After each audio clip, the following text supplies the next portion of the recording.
Military experts had long warned that South Africa should not deploy troops to eastern Congo. Their reasoning was clear. The mission was ill-advised and South Africa forces lacked the necessary equipment, training, and combat readiness for such an operation. Here is how they explained it. Professor Thomas Mandrup, an associate professor at Stellenbosch University and the Royal Danish Defence College, criticized the mission, arguing that it was doomed to fail due to insufficient resources and poor planning. He described the mission's offensive nature, aimed at neutralizing rebel groups, particularly M23, as a critical misstep. That's difficult to say because, you know, the role of the chief of defense in any defense force is to be the chief military advisor to basically to the president in the end. And it's in this respect, it's difficult to know what he said to the right people. It was quite interesting yesterday to hear that Hulumesa, the deputy defense minister, said, "I'm not involved in all this." So he kept a distance to this. This is something done between the chief, the Minister of Defense, and the President. I have nothing to do. I know nothing about this.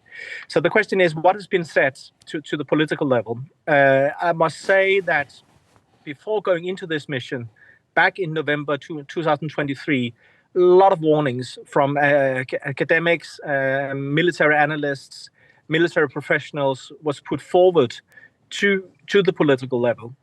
So I would be very, very surprised that if the politicians would say they didn't know. Unfortunately, what often happens here is that the political level do not take responsibility for what is going on. And sometimes, as you mentioned, then it's put on incompetence of certain military leaders, and they are blamed for what is going on, for what in reality is a political decision to deploy without the necessary means to implement the mandate.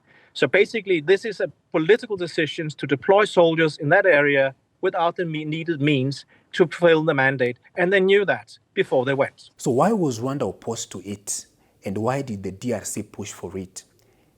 Here is some context. In May of 2023, SADC announced the intention to deploy troops to the DRC. At the time, another regional force, the East African Community Regional Force, composed of soldiers from Kenya, South Sudan, Uganda, and Burundi, had already been on the ground for 6 months.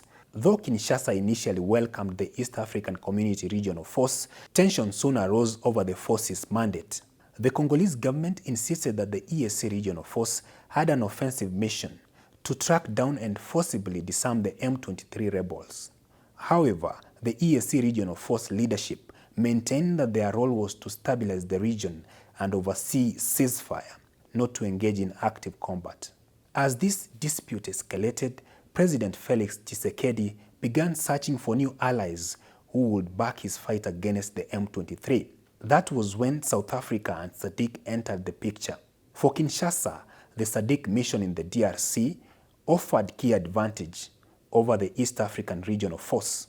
Unlike the East African Community, SADC openly recognized Rwanda's involvement in the conflict and its alleged support for the M23, something Kinshasa had long accused Rwanda of but failed to get EAC to acknowledge. Moreover, SADC made it clear that its mission would have an offensive mandate and actively seek to defeat the M23. For Tshisekedi's government, this was a major political win.